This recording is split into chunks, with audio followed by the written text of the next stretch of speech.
বিসমিল্লাহির রহমানির রহিম। ছোট্ট এই গাছটা মাশাআল্লাহ অনেকগুলো পেঁপে ধরছে। এই যে গাছের গোড়া থেকেই পেঁপেটা ধরা শুরু করছিল। এটা হলো সেকেন্ড টাইম। ফার্স্ট টাইম একবার আসছিল মাত্র 2টা, এবার বেশ মাশাআল্লাহ অনেকগুলো পেঁপে আসছে। এই যে চারিদিকেই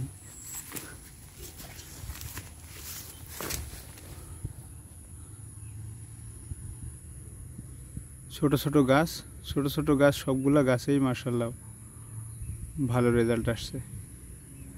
বৃষ্টির কারণে একটু ঘাস হয়ে গেছে, পরিষ্কার করা সম্ভব হয়নি।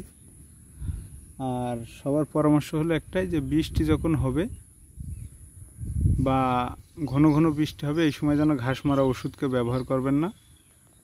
বৃষ্টি শেষ হয়ে গেলে তারপরে। মূলত এই পরামর্শটা দেওয়ার জন্যই। আর কপাল যদি ভালো থাকে আর গাছের যদি আপনি জাতটা নির্বাচন করতে পারেন, সেক্ষেত্রে পেঁপে একেবারে খারাপ হয় না। এই জাতটা হলো রেড লেডি জাত। একেবারে টপ লেডির মতো ছোট অবস্থা থেকেই গাছে ফল ধরছে।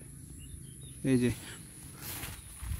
ছোট ছোট গাছে বেশ ভালোই ফল ধরছে, আশানুরূপ ভালোই ধরছে। এই যে গাছ একেবারে ছোট, এই যে ঘাস হয়ে গেছে। ঘাসের গোড়ায় প্রচুর পরিমাণে ঘাস হয়েছে। বৃষ্টির এই সময়টা পার হয়ে গেলে ইনশাল্লাহ ঘাস পরিষ্কার করে দেব। তাই এই সময় যদি কারো খেতে এরকম ঘাস হয়ে থাকে, অনেকেই ইনস্ট্যান্ট দেখা যায় ঘাস মারা ওষুধ ব্যবহার করে। এটা ঘাস মারা ওষুধ ব্যবহার করবেন না, তাহলে সেক্ষেত্রে আপনার শিকড় পচে যাবে। সবাই ভালো থাকবেন। আল্লাহ হাফেজ। আসসালামু আলাইকুম।